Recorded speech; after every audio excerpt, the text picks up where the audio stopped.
Oi gente, tudo bem com vocês? Bem-vindos ao Remodelado da Luz da Bíblia. E no vídeo de hoje vamos continuar falando sobre os componentes da doutrina. Nós vamos continuar estudando o livro de Deuteronômio no capítulo 32. E nós vamos continuar estudando as coisas do Senhor, os ensinamentos do Senhor e aquilo que Ele quer que nós pratiquemos. Vamos continuar estudando o cuidado do Senhor, a fidelidade do Senhor, a natureza de Deus. Mas antes, vamos começar?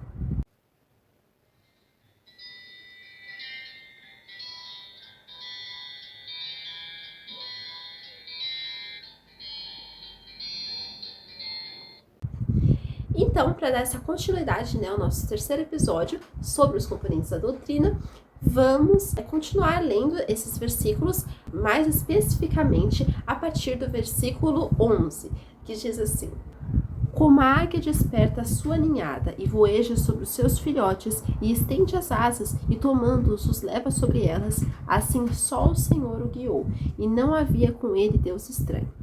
Podemos perceber que somente Deus. Esse é um componente imprescindível da doutrina, porque nós adoramos somente a Deus. Nós introduzimos o nome de Deus e de mais nenhum ídolo, nenhum Deus estranho, nenhum santo. Nada, somente o Senhor. Então nós percebemos isso muito forte, Nós percebemos que o Senhor é aquele que cuida de nós, o Senhor é aquele que zela por nós. O Senhor é nosso Pai, Ele nos protege, Ele cuida de nós. Então Deus não precisa de ajudantes para realizar as suas obras, no sentido de outros deuses, no sentido de outras pessoas, não no sentido de filhos dele. Eu tô falando no sentido assim, como aqui tá falando, que não tinha Deus estranho com Deus. Então nós podemos perceber até a diferença quando o povo estava no Egito, que no Egito era uma idolatria. Então nós vemos aqui, quando o Senhor tirou eles com mão forte, o Senhor, só o Senhor fez aquilo. Não tinha mais ninguém com ele. Então vemos que os milagres só foram realizados por Deus. Então aqui nós percebemos que Deus é capaz de fazer aquilo que ninguém é capaz. Deus é aquele que planta dentro de nós a eternidade. Deus é aquele que converte corações, que muda vidas, que transforma pessoas. Deus é aquele que não precisa de outros ajudantes. Deus é aquele que realmente faz a sua obra. E Deus é soberano sobre tudo. Então nós podemos também perceber um outro componente muito importante da doutrina que está nos próximos versículos, que diz assim: Ele fez cavalgar sobre os altos da terra, comer as messes do campo, chupar mel da rocha e azeite da dura perdeneira, coalhada de vacas e leite de ovelhas, com a gordura dos cordeiros, dos carneiros que pastam em Bazã, e dos bodes, com o mais escolhido trigo, e beije o sangue das uvas no mosto. Então nós percebemos aqui a provisão de Deus. Nós vemos aqui o tanto de alimentos que são descritos nesses versículos. Então a gente vê como que era a alimentação daquele povo. Nós percebemos aqui como o Senhor cuidava deles em tudo. Cuidava no campo, cuidava nas obras, cuidava dando a terra para eles, tudo multiplicando aquele povo.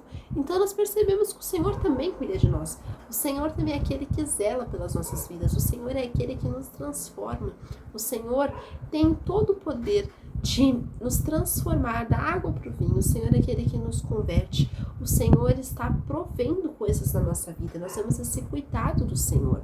O Senhor envia o mantimento, a provisão, o alimento, como ele estava falando aqui para aquele povo, que ele enviava a coalhada, que o povo tomava até o sangue das uvas, o mosto. Nós percebemos aqui o mel, o azeite. Vemos aqui quão rico é esse Deus, quanto o reino de Deus é maravilhoso e como nós também precisamos largar nossa própria natureza, nos desprender do nosso egoísmo e nos deleitarmos em Deus. Então Deus é aquele que cuida de nós. Ele envia a provisão, como até o próprio Senhor Jesus diz, que não só de pão viverá o homem, mas de toda a palavra que sai da boca de Deus. Não só necessariamente o alimento físico, humano, mas o Senhor é aquele que cuida e zela da nossa vida também, tanto humana, tanto espiritual, mas principalmente espiritual. Então nós podemos perceber isso, como o Senhor é grande, como o Senhor, Ele nos adverte, Ele nos exorta para que nós não erremos como esse povo fez, que nós vamos ver nos próximos versículos. Mas engordando-se, o meu amado deu coices, engordou-se, engrossou-se, ficou nédio e abandonou a Deus que o fez, desprezou a rocha da sua salvação. Nós vemos aqui, infelizmente, o desvio, o abandono que aquele povo fez a Deus. Nós podemos aqui perceber como aquele povo era cruel na sua vida espiritual, como aquele povo era desleixado, como aquele povo era ingrato, como aquele povo era egoísta e egocêntrico. Nós vemos aqui como aquele povo era infiel a Deus. O Senhor fazia tanta coisa por eles, o Senhor transformava a vida deles, o Senhor dava um mantimento, dava provisão, abençoava, e eles sempre sendo infiéis, se desviando de Deus. E nós vemos muitas vezes isso hoje. Nós vemos pessoas que se desviam, têm tudo e se desviam de Deus. Nós vemos pessoas que não focam no relacionamento com Deus. Vemos a vida de pessoas que são infiéis a Deus, e essa infidelidade a Deus, ela é proclamada, ela é gritada aos quatro cantos. Então nós não podemos ser assim. Nós devemos sim zelar pela nossa vida espiritual. Nós devemos tomar cuidado para que nós não nos desviemos do caminho do Senhor, porque tudo é muito sorrateiro. Não é um dia assim, um dia a pessoa vai dormir crente, outro dia ela acorda desviada. Não, é um caminhar. A pessoa não acorda já chutando balde, não. Ela vai começar com as pequenas atitudes, as pequenas coisas, e depois sim, ela vai ali se desviar, infelizmente, dos caminhos do Senhor. Este é o resultado da ingratidão humana que aconteceu e acontecerá na vida de muitas pessoas que Deus tem sustentado e investido.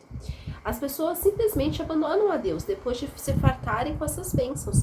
Precisamos ser filhos gratos, porque nós vemos aqui, esse povo Israel, eles foram pessoas que tiveram a profissão de Deus, mas eles também foram muito ingratos ao Senhor, foram filhos muito rebeldes. Nós também podemos perceber aqui as trocas malignas, que é um outro, infelizmente não vou falar que é um componente da doutrina, mas é um componente do coração do ser humano. É um componente que faz parte de todo o desvio. É essa troca maligna que está descrita no versículo 16 e 17. Com deuses estranhos o provocaram a zelos, com abominações o irritaram, sacrifícios ofereceram aos demônios, não a Deus, a deuses que não conheceram, novos deuses que vieram há pouco, dos quais não se estremeceram seus pais. Depois daquelas pessoas estarem trocando a Deus, elas tentaram substituir a Deus no seu coração com ídolos. E aqui nós vemos claramente que são demônios.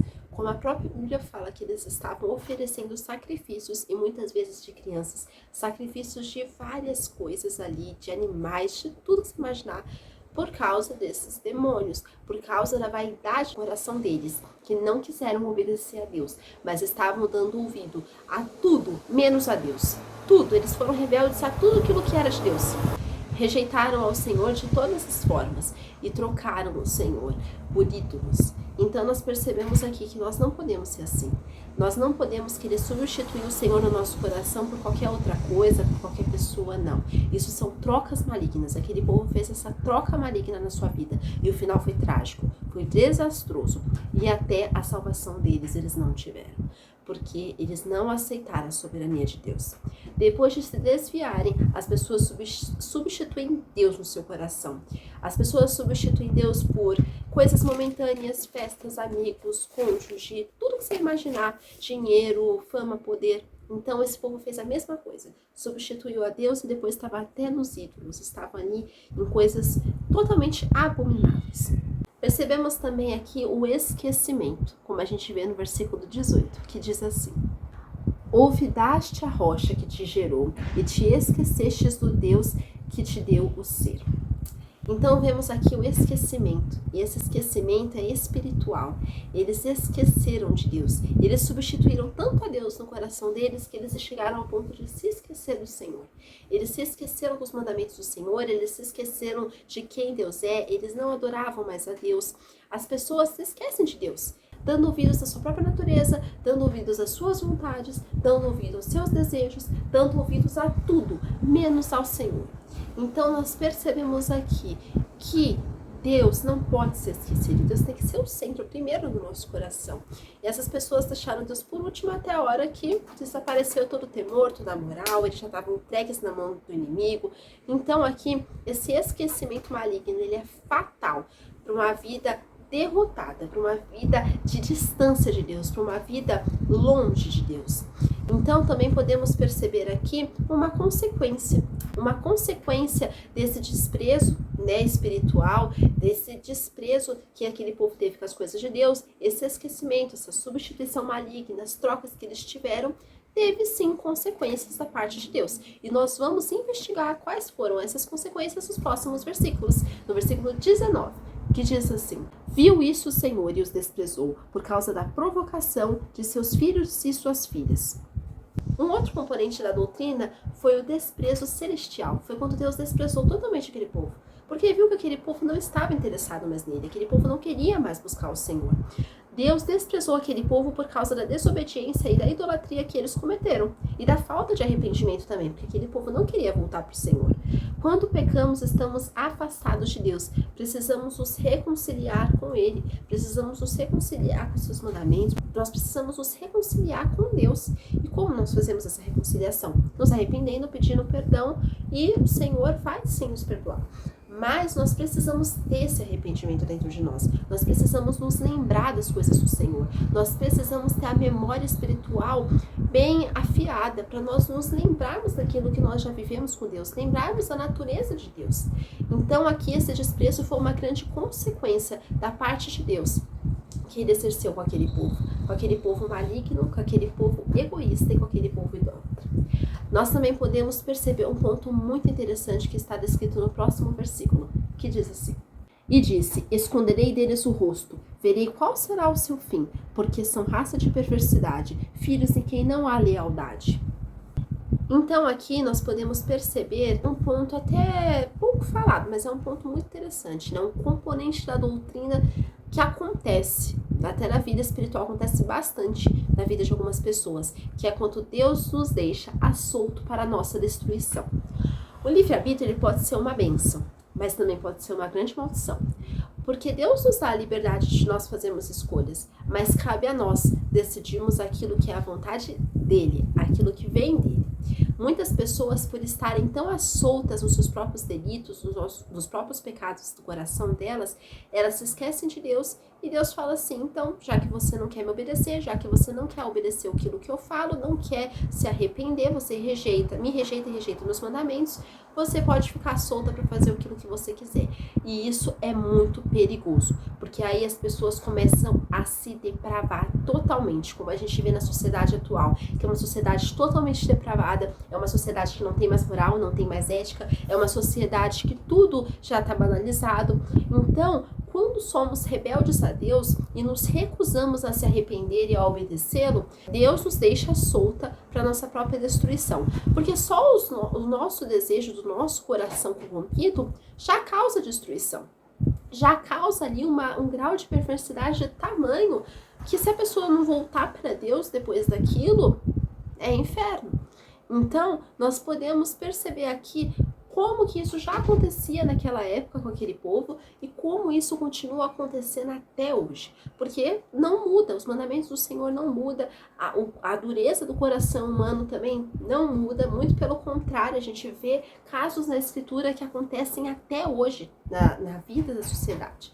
Então nós percebemos aqui que nós devemos andar alinhados com o Senhor, porque vocês viram aonde começou. Começou nas trocas malignas, com aquele povo sendo ingrato, né? Trocaram ao Senhor, se esqueceram do Senhor, Deus desprezou eles e Deus deixou eles a solto para eles fazerem a vontade deles, né? Então nós não podemos pensar só que essa vontade vai ser algo bom. Nós não podemos pensar que Deus deixou a solto eles para a própria destruição. Não, mas foi bom porque eles fizeram a vontade deles.